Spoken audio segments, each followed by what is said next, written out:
আসসালামু আলাইকুম। স্বাদের রান্নাঘর থেকে সব আপুদের জানাই স্বাগতম। আজ আমি আপনাদের জন্য গুঁড়া দুধ ছাড়াই সুস্বাদু বাংলাদেশি সাদা মিষ্টির রেসিপি নিয়ে এসেছি। আপনারা বাসায় হলে একবার ট্রাই করবেন। এখানে 1 লিটার দুধের ছানা রয়েছে। ছানাটা অবশ্যই পারফেক্ট হতে হবে। পারফেক্ট ছানা না হলে কখনোই পারফেক্ট মিষ্টি বানানো সম্ভব নয়। দেখতেই পাচ্ছেন আমার ছানাটি কত পারফেক্ট আর সফট হয়েছে। এখন আমি এই ছানার ভিতরে 1 টেবিল চামচ চিনি দিব। এরপর 1 টেবিল চামচ ঘি ব্যবহার করব 3 টেবিল চামচ ময়দার ভিতরে। এখানে আমি কোনো গুঁড়া দুধ, বেকিং পাউডার, বেকিং সোডা কিছু ব্যবহার করি নাই, শুধু ময়দা আর ঘি ব্যবহার করেছি। কেন? ময়দার ভিতরে একটা এক্সট্রা গন্ধ যাতে না থাকে। এবার আমি ছানা এবং ময়দা একসঙ্গে দুটোকে ভালোভাবে মিশাবো আলতোভাবে। দেখুন কিভাবে মিশায়। বেশি চাপাচাপি করব না, বেশি চাপাচাপি করলে ছানার যে ঘি আছে ওটা বের হয়ে যেতে পারে। ভালোভাবে এই জন্য আলতোভাবে মিশাতে হবে। মিশানো শেষ হলে কিভাবে ময়ান করতে হয় আপনাদের দেখিয়ে দিব। এখন ময়দা আর ছানা দুটোকে একসঙ্গে ভালোভাবে মাখানো আমার শেষ হলো। এখন হাতের তালুতে কিভাবে ময়ান করতে হয় একটু দেখেন। এক পাশের তালু দিয়ে আমি ময়ান করছি। পুরো ছানা যদি আমি ময়ান করা দেখাই তবে ভিডিওটি অনেক বড় হয়ে যাবে, তাই সংক্ষিপ্ত করে আবারও আপনাদের ময়ান করা দেখাচ্ছি। হাতের এক তালু দিয়ে কিভাবে ময়ান করতে হয়। এভাবে ময়ান করলে অবশ্যই আপনাদের ছানাটি পারফেক্ট হবে। দেখছেন কিভাবে আমি ময়ান করছি। এভাবে আলতোভাবে ময়ান করতে হয়। আর পারফেক্ট ছানা কখনো না হলে পারফেক্ট মিষ্টি বানানো কখনো সম্ভব নয়। তাহলে এখন আমার ময়ান করা শেষ। এবার আপনাদের দেখাবো আমার ছানাটি কত পারফেক্ট হয়েছে এবং সফট হয়েছে। যদি আমার ছানার রেসিপিটি দেখতে চান তবে আমার ডেসক্রিপশনে লিঙ্ক দেওয়া আছে, আপনারা দেখতে পারেন। ছানা কখনো পারফেক্ট না হলে মিষ্টি কখনো পারফেক্ট হবে না। এবার আমরা একটি চামচের সাহায্য নিয়ে মিষ্টির শেপগুলো করে নেব। আমি একটি বড় চামচ নিয়েছি, আপনারা ছোট বড় নিতে পারেন। এভাবে আমি সবগুলো মিষ্টি একই রকম শেপ করব। প্রতিটা মিষ্টি তাহলে একই রকম গোলাকার হবে, ছোট বড় কোনোটাই হবে না। এরপর হাতের তালুতে একটু ঘি মাখিয়ে ছানাগুলো এক একটি করে নিয়ে হাতের তালুর মাঝখানে ঘোরালে এক একটি সুন্দর মিষ্টি আকৃতি হয়ে যাবে। দেখতেই পাচ্ছেন কত সুন্দর হয়েছে মিষ্টিগুলো। আরেকটি বোঝানোর জন্য আপনাদের দেখাচ্ছি। আবারও আমি ভালোভাবে একইভাবে মিষ্টিগুলো বানাইলাম। দেখতেই পাচ্ছেন কিভাবে বানাইলাম। এভাবে প্রতিটা মিষ্টি আমার বানানো শেষ হলো।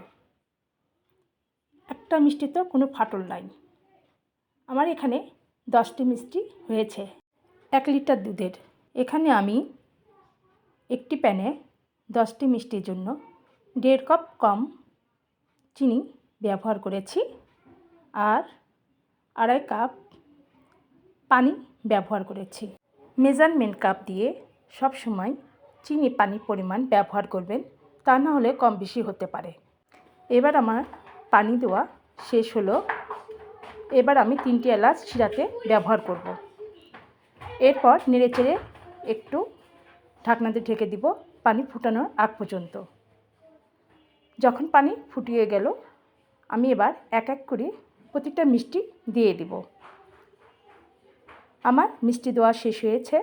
এবার আমি আবারও ঢাকনা বন্ধ করে দিব। ঢাকনা যে ফুটোটা আছে ওটা আমি বন্ধ করব না।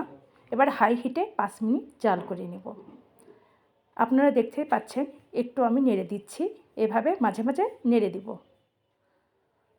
এরপর আমি 5 মিনিট পর ঢাকনাটা খুলব। এখন আমি ফুটানো গরম পানি আগে করে রেখেছিলাম 1 চামচ গরম পানি শিরাতে ব্যবহার করব। এভাবে ব্যবহার করছি মিষ্টির গায়ে যাতে গরম পানি না লাগে। আপনারা দেখতেই পাচ্ছেন আমার মিষ্টিগুলো কত সুন্দর হয়েছে। এবার আমি আবারও ঢাকনা দিয়ে দেব 5 মিনিটের জন্য মিষ্টিগুলো ভালোভাবে রান্না করার জন্য। এবার আমার রান্না করা শেষ। দেখেছেন কত সুন্দর হয়েছে আমার মিষ্টিগুলো, রসে টইটম্বুর।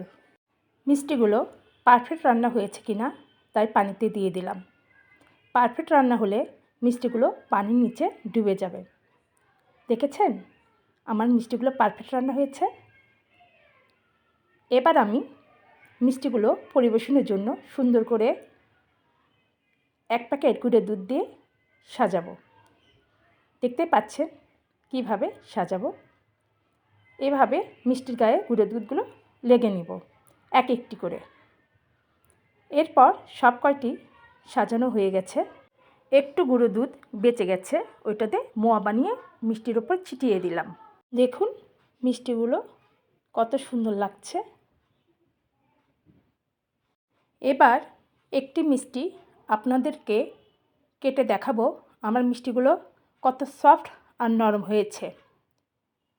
দেখলেই বুঝতে পারবেন আসলে গুঁড়ো দুধ ছাড়া যে মিষ্টি এত সুস্বাদু হয় বাসায় একবার ট্রাই করলে বুঝতে পারবেন। দেখতেই পাচ্ছেন আমার মিষ্টিগুলো কত সফট হয়েছে। দেখুন ভিতরে কত রসালো। আমি আরেকটি অংশ আপনাদের দেখাচ্ছি, সেই অংশ দেখলে বুঝতে পারবেন ভিতরটা কত রসালো হয়েছে। দেখতেই পাচ্ছেন। আরেকটি টিপস বলতে চাই, এই বাংলাদেশি মিষ্টি যারা বানাতে চান অবশ্যই ছানাটি আধা ঘন্টা ঝুলিয়ে রাখবেন, নাহলে কিন্তু কখনোই পারফেক্ট মিষ্টি বানাতে পারবেন না। বেশি শুকানো যাবে না ছানাটি। বুঝতে পেরেছেন? আপুরা আমার ভিডিও যদি ভালো লেগে থাকে তবে লাইক ও সাবস্ক্রাইব করবেন।